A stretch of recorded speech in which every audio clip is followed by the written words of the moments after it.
आज का टॉपिक है जीवन परिचय। जीवन परिचय लिखेंगे सूरदास का जीवन परिचय। तो सबसे पहले हम जीवन परिचय लिखने से पहले लिखेंगे संक्षिप्त परिचय।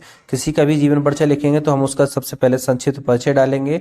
तो संक्षिप्त परिचय में वही मेन बातें डालते हैं, नाम, उनका जन्म सन, जन्म स्थान, पिता का नाम, गुरु का नाम और कहाँ पर उनका जन्म हुआ था, कहाँ रहते थे, ये सब कुछ वहाँ पे डालते हैं। तो इस प्रकार से जैसे मैं यहाँ पर वीडियो में डाल रहा हूँ, जैसे नाम है उनका सूरदास, ठीक है। जन्म सन है उनकी 1478 ईस्वी में हुआ था उनका जन्म, ठीक है।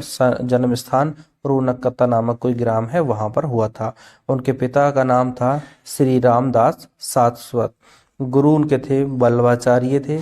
गुरु का नाम अगर ये आपको पता है तो आप डालेंगे, नहीं पता है तो जबरदस्ती उसमें नहीं है, ठीक है। निवास स्थान तो वो श्रीनाथ मंदिर के पास में रहते थे, श्रीनाथ मंदिर के पास में रहते थे। और ये कौन सी भक्ति का के कवि थे? ये कृष्ण भक्ति शाखा के कवि थे, क्योंकि इन्होंने कृष्ण के बारे में ही लिखा, कृष्ण की बाल लीलाओं का ही वर्णन किया है, ठीक है। तो ये कृष्ण भक्ति शाखा के कवि हो गए।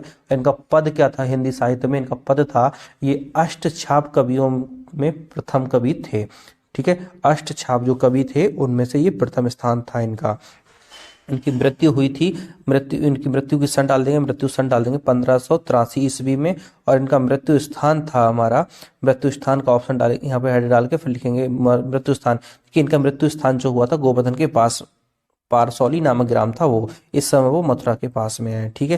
फिर इनकी मेन कृतियां क्या थी, मतलब इनकी रचनाएं क्या थी? तो यहाँ पर मेन रचना डाल देंगे, जैसे सूरदास जी की प्रमुख निम्नलिखित कृतियां थी, ऐसे प्रकार डाल देंगे, प्रमुख कृतियां निम्नलिखित हैं या फिर इस प्रकार से हैं। तो नंबर 1 पे हम डाल देंगे, जो इनकी 3 ही प्रमुख कृतियां हैं सब। नंबर 1 सूरसागर, नंबर 2 सूरावली और नंबर 3 है साहित्य लहरी। तो इनकी सारी कृतियों के बारे में हम यहाँ पर लिख देंगे, सूरसागर, सूरावली और साहित्य लहरी, तीनों हम यहाँ पर डाल देंगे। इतना संक्षिप्त परिचय डालने के बाद में फिर हम क्या करेंगे, जीवन परिचय को लिखना स्टार्ट करेंगे। तो जीवन परिचय में हम डाल देंगे, जीवन परिचय में सन और मृत्यु डालेंगे और फिर लिखेंगे जीवन परिचय हेड डाल के। तो वही लिखना जो भी अभी उधर लिखा था हमने संक्षिप्त परिचय, उसी को हम क्या करना, वाक्य में बनाकर लिख देना। जैसे सूरदास जी का जन्म सन 1478 ईस्वी में रूनकता नामक ग्राम में हुआ था। इनके पिता का नाम पंडित रामदास सारस्वत था।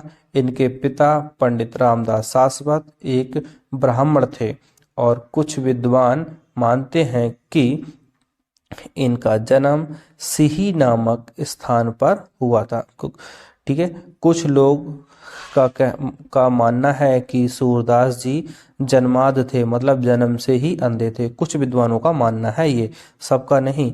और कुछ कहते हैं कि बाद में नेत्रहीन हो गए। तो कुछ विद्वानों का मानना है कि ये जन्म से अंधे थे, कुछ विद्वानों का मानना है कि ये बाद में नेत्रहीन हो गए हैं। सूरदास जी बल्लभाचार्य के शिष्य थे। सूरदास जी ने अपने जीवन का अधिकांश समय मथुरा में स्थित गऊ घाट पर बिताया, ठीक है। ये गऊ घाट पर रहते थे ज्यादातर, यहीं पर रहकर विनय के पूर्ण पद की रचना की। इनकी विनय के पद नाम से एक चैप्टर है, वो वाला इनको रचना की थी। और श्री कृष्ण की बाल लीलाओं का गान करने लगे।